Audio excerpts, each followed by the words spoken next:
Uwitangiye ku kinyoma ahabwa kinini. Uwitera umworo amwereka mu kigega. Uwitera umworo aramuyagisha.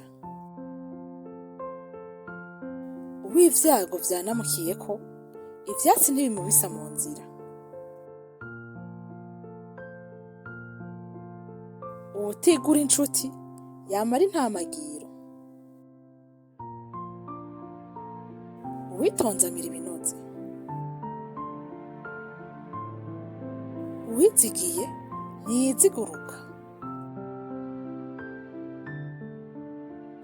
Uwo biburiye yari umugabo agira ngo iyombe umugore. Uwo bikubiye akubira umukubi. Uwo bikundiye ntabura uwumukunda.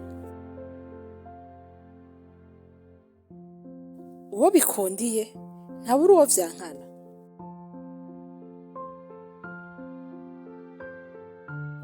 Umuvyeyi ni gasato gahisha amaheri.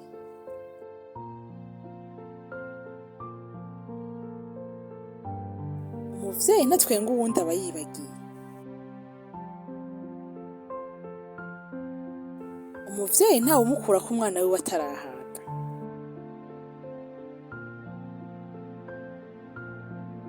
Umuvyeyi w'imbwa yama aruhira ubusa. Umuvyeyi yonkereza ku rugendo. Umuyaga usambura vyinshi ugasohoza bike. Umuyobe ntatinya umuyoboke. Umuyobe apfana n'umuyobe. Umuzinga ukara urutwa n'akarega k'Imana.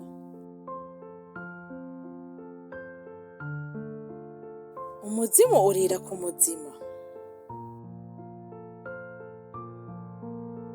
Umwaga wangaza inka. Amashakarugo akesha ibiriho. Amashakatunga akesha ibiriho. Amashakatunga aragora, umugore ntiyotutse umugabo. Amasho arutwa n'amashi y'amazi. Amashenyo abiri ntahwanira ku kibonobono. Amashi mato yaka umwana impengeri. Amasinde ntaragwa imbuto abaraye. Amaso abona aho adatumiwe. Amaso n'amasazi. Amaso ya babiri araba kubiri. Amaso y'ibikere ntabuza abavomyi. Bakwereka ukwezi uraba urutoki. Bamuhaye umutwe ajyana n'ugutwi. Banegura batikwije yavyaye ndabakwaje. Banka gucana batabuze imbeho.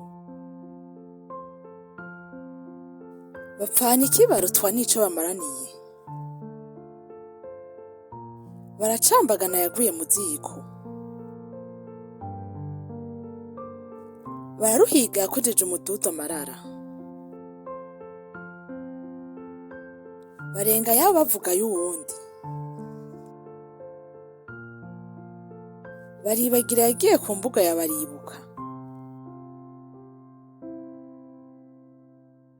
Wizigira gutunga ugasanga watunze. Wobitunga wobirya.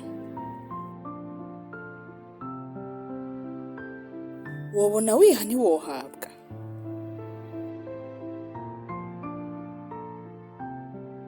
Wogira intega woteganya. Wobona Imana ikwinjiza ntiwobona igusohora. Wocikirwa n'inkumi yakuze niyo ikwanse ntikwararaza. woribwa nibwa woribwa nirebeye,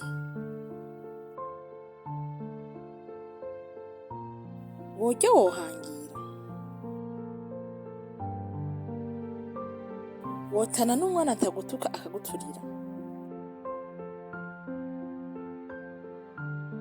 wota inkwi z'imyotsi ukamara inkwi. Barihamagarira yari umwenda w'inkuba.